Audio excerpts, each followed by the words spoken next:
Aliou Samb, commissaire aux enquêtes économiques, chef du service régional du commerce de Thiès. Voilà, M. Samb, depuis le temps, le Sénégal est en état d'urgence, assorti d'un couvre-feu, même si le transport des marchandises est permis pour le moment. Vous, comment, au niveau de la région de Thiès, vous percevez cette situation? Je vous remercie et je profite de l'occasion pour saluer vos auditeurs et vos téléspectateurs pour dire simplement que c'est une situation que nous vivons tous ensemble dans ce pays, avec des difficultés certes, mais des solutions qui sont proposées par les autorités. À l'instar des autres ministères, le ministère du Commerce, dans le cadre de cette situation, a pris d'importantes mesures, aussi bien sur les stocks que sur les prix. Donc nous, ce qu'on apprécie, c'est l'approvisionnement correct du marché. Aujourd'hui, le marché est très bien approvisionné en quantité et en qualité. Et certains produits dont les prix sont fixés sont contrôlés quotidiennement pour qu'il n'y ait pas d'inflation. En plus de cela, le ministère du Commerce a pris un arrêté pour fixer, homologuer, je dirais, le prix des gels alcoolisés. Donc aujourd'hui, nous sommes en train de gérer la situation avec beaucoup de technicité et qu'au demeurant, il n'y a aucun problème en vue pour le moment. Nous sommes satisfaits de l'état du marché, mais nous veillons. Parce que notre rôle, ce n'est pas seulement de contrôler les prix, mais de vérifier l'approvisionnement du marché et de faire un rôle de veille et d'alerte.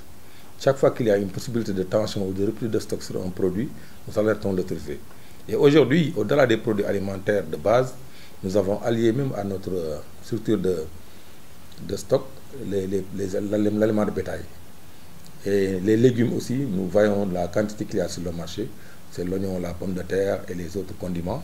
Vous voyez même qu'il y a assez de carottes et de navets et autres sur le marché. Donc au niveau de la production locale, vraiment, nous sommes satisfaits. Le maraîchage se passe très bien et l'écoulement aussi de même. Donc nous pouvons dire aujourd'hui, et pour peut-être quelques semaines, et je dirais même peut-être quelques mois, le marché sera bien approvisionné. Et nous avons les assurances du ministre du Commerce et du directeur du Commerce intérieur sur ce plan-là. Revenons un peu, M. le directeur, sur la vente du pain. J'ai eu à interviewer il y a quelques semaines le chef du service départemental de l'hygiène. Beaucoup de consommateurs l'ont interpellé sur cette situation. Qu'en est-il exactement? Oui, nos collègues de service d'hygiène participent au même titre que nous à ce qu'on appelle au niveau régional le comité régional de gestion de la filière boulangerie. Aujourd'hui, ce comité régional, je ne dirais pas en léthargie, mais a du mal à s'organiser parce que tout simplement les événements se sont enchaînés. Comme vous le savez certainement, au mois de décembre, il y a eu un décret qui a été signé par le président de la République qui réorganise la filière boulangerie dans la production et la distribution. Et au mois de mars, et précisément le 2 mars, le ministre du Commerce a pris un arrêté pour en donner les modalités, l'autorisation d'ouvrir une boulangerie et les conditions dans lesquelles on exploite une boulangerie et la distribution. Mais malheureusement, c'est tombé avec le Covid-19. À Dakar, ils ont pris la mesure ferme de dire que les boutiquiers n'ont plus le droit de vendre du pain. Mais dans les régions, cette articulation-là s'avère très difficile. C'est pourquoi nous sommes en train de réfléchir à des voies et moyens, avec les acteurs de la filière quand même, pour voir comment appliquer cette réglementation qui est antérieure à l'événement du Covid-19. Parce que l'État avait eu une réunion avec l'ensemble des boulangers, des journées spéciales, avec l'ensemble des boulangers, des meuniers et de tous ceux qui se mobilisaient pour une bonne marche de la filière boulangerie. Et au sortir de ces assises, on avait donné un certain nombre de priorités, comme l'autorisation d'abord d'implantation, les conditions d'implantation par rapport à l'environnement, à l'hygiène et à la qualité. Et c'est pourquoi le président a pris un décret. Après ce décret, on a pris un arrêté. Et l'application de ces deux éléments nous permettra d'assainir le secteur complètement. Parce que n'oublions pas une chose, la boulangerie n'a pas de problème de consommation, mais plutôt d'organisation entre le producteur et le distributeur, c'est-à-dire l'intermédiaire.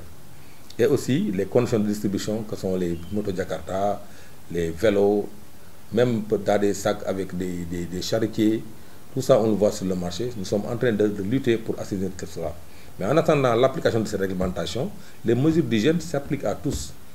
Que ce soit le boutiquier ou un autre revendeur, il doit respecter les règles de propreté et d'hygiène relatives à la vente et à la distribution du pain. Donc, selon les assurances du ministre, les questions ne faut pas s'inquiéter, il n'y aura pas de rupture de stock d'ici quelques semaines. Je vous l'ai dit tantôt, le ministère du Commerce a déclaré au début de la pandémie qu'il y a des stocks d'au moins 2 mois sur le marché. Quand on dit sur le marché, c'est dans les boutiques en réalité. Au niveau maintenant des grossistes, on a plus de 2 mois. Parce que d'abord, il y a les stocks qui sont là et les commandes qui sont en cours. Ce qui fait que nous, on ne veut pas s'aventurer à donner des chiffres extraordinaires pour qu'on nous dise que c'est trop facile pour être vrai. Mais en réalité, on est sûr qu'au moins d'ici 3 à 4 mois, on n'a pas de problème de stock sur les produits importés. Et que s'il advenait que les pays d'importation bloquaient les exportations à leur niveau, nous sommes sûrs aussi de pouvoir compter sur nos partenaires traditionnels, que sont le Brésil, l'Inde et la Thaïlande, pour avoir au moins de stock de sécurité. Et l'État du Sénégal a un stock de sécurité qui est là pour pallier à ces insuffisances.